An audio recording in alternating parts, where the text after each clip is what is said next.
À Lisieux, cette cheminée, c'est tout un symbole. Plis au rôle. Entre 2010 et 2012, ces 225 salariés, malgré leur combat acharné, ont été licenciés. Christian Baumet fait partie de la première vague. Licencié à 54 ans. J'ai commencé sur les machines, derrière les machines, et j'ai fini comme conducteur de grue. Et depuis, à 59 ans, il ne voit toujours pas le bout du tunnel, malgré une formation de conducteur d'engin. Il y a des moyens formidables, certainement, mais que nous, on n'a pas su exploiter, on n'a pas su nous expliquer, quoi. Comme moi, ma formation, c'était très bien, là, ça va me coûter 10 000 €, mais alors qu'il n'y avait pas de débouché. Pourquoi est-ce qu'on ne m'a pas prévenu qu'il n'y avait pas de débouché dans ce domaine-là? Inadéquation, emploi, formation. Que feraient ces candidats s'ils étaient élus députés?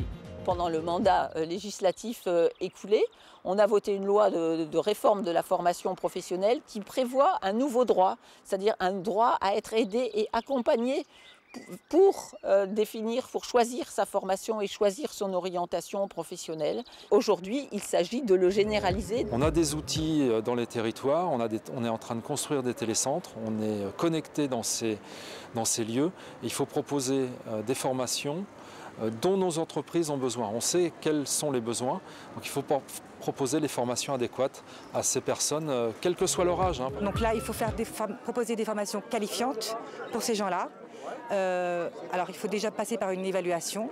Emmanuel Macron va renforcer Pôle emploi afin que ce soit justement plus efficace, plus adapté. Ce que nous proposerions, c'est qu'il existe un système de formation vraiment en adéquation avec la personnalité et le cursus de la personne, mais également en tenant compte des offres d'emploi. Christian Fougeret est entrepreneur. Il a longtemps présidé la Chambre de commerce et d'industrie du Pays d'Auge. Un sujet qui le préoccupe, ce sont les charges qui pèsent sur les entreprises. La première chose à faire, c'est de baisser les charges patronales d'une part, salariales aussi d'ailleurs, ça a une incidence, mais surtout patronales au niveau des entreprises. Aujourd'hui, il faut être franc, on est de loin ceux qui payons les plus chères charges au niveau de l'Europe. Alors qu'on soit sur un marché classique, c'est déjà difficile parce que le coût du travail est trop cher et on sort donc des coûts de main-d'œuvre qui fait que les gens ont du mal à payer les réparations par exemple, et puis encore plus pour ceux qui exportent.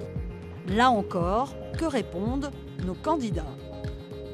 Le CICE a été la réponse, ça a fonctionné. Ce dispositif qui avait été mis en place d'abaissement des charges était un dispositif qui avait été construit, à titre provisoire. Mais il va falloir continuer parce que la compétition internationale est sévère et difficile. Il faut inscrire dans la durée. L'équation, elle est simple. Le programme de la droite et du centre est de baisse des charges salariales et patronales pour la compétitivité des entreprises, mais pas seulement la baisse des charges, il faut aussi augmenter les seuils sociaux pour que les patrons, petits ou grands, puissent embaucher sans avoir peur. Eh bien, il faut les accompagner et les soutenir, bien sûr.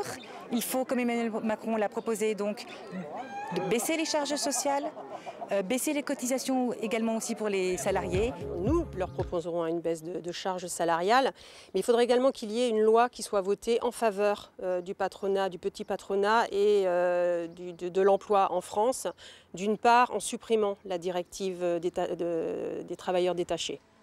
De son côté, Christian Fougeret a déjà fait ses comptes. Une baisse des charges permettrait très rapidement d'embaucher 1 à 2 personnes pour renforcer son équipe de 13 salariés.